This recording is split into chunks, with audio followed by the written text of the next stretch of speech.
సంవత్సరం మొత్తంలో ఒకే ఒక్క రోజు పాపం ఈ పువ్వుని మనం తలుచుకుంటాము, ఆ రోజే కోసుకుంటాము, ఆ రోజే తింటాము. అదేనండి వేప పువ్వు.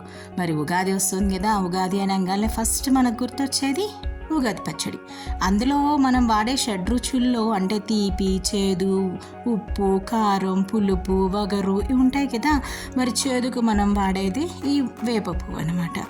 మరి అసలు ఎందుకు 6 రుచులు తినాలి? ప్రతి పండక్కి శుభ్రంగా మనం అన్ని రకాల స్వీట్లు, హాట్లు చేసుకొని తింటాం కదా. మరి ఉగాది రోజే ఎందుకు ఎన్ని రకాల రుచులు మనం టేస్ట్ చేయాలి అంటే, ఉగాది అంటే నూతన సంవత్సరం. అయ్యా, వచ్చే సంవత్సరంలో అన్నీ మనకి సుఖాలే కాదు, కష్టాలు కూడా ఉంటాయి, వాటిని ఎదుర్కోవాలి. Our life is not a bed of roses. అన్ని కష్టం అంత కంఫర్ట్గా ఉండదు, ఎన్నో సమస్యలు వస్తాయి, ఎన్నో కష్టాలు వస్తాయి.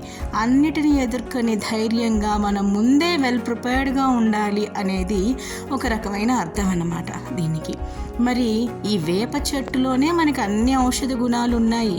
వేప వేరు, పువ్వు, కాయలు, చెట్టు, బెరడు, వేప ఆకు, మరి వేప చెట్టులో వాట్ నాట్ ఏది ఉపయోగపడదు మనకి, అన్నీ ఉపయోగపడుతుంది అన్ని పార్ట్స్ వేప చెట్టులో.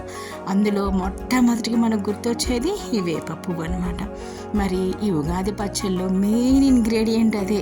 మరి ఎందుకు దీనికి ఇంపార్టెన్స్ అంటే, ఈ వసంతకాలంలో వచ్చే సీజనల్ డిసీజెస్ అనేవి, అంటే క్లైమేట్ చేంజ్ అవుతుంది కదా, మనకి సమ్మర్ అనేది ఇంకెక్కడి నుంచి ఎక్కువ అవుతూ ఉంటుంది, ఎండలు.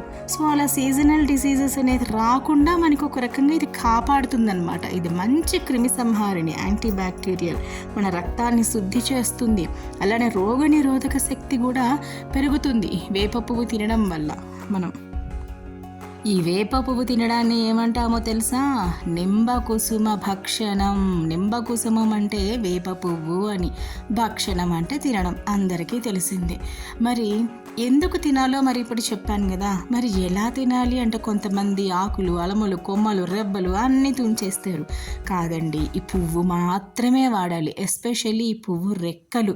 మనం అంత కష్టపడక్కర్లా, ముందు రోజే దీన్ని కోసుకొచ్చేసి ఈ పూలు మాత్రం మనం ఆ రెమ్మల నుంచి సపరేట్ చేసి ఒక పేపర్లో చుట్టేస్తే నెక్స్ట్ డే మార్నింగ్ కల్లా రెక్కలు రాలిపోయింటే అప్పుడు వాటిని ఈజీగా వాష్ చేసేసుకుని మనం ఉగాది పచ్చడిలో వేసేసుకోవచ్చు అనమాట.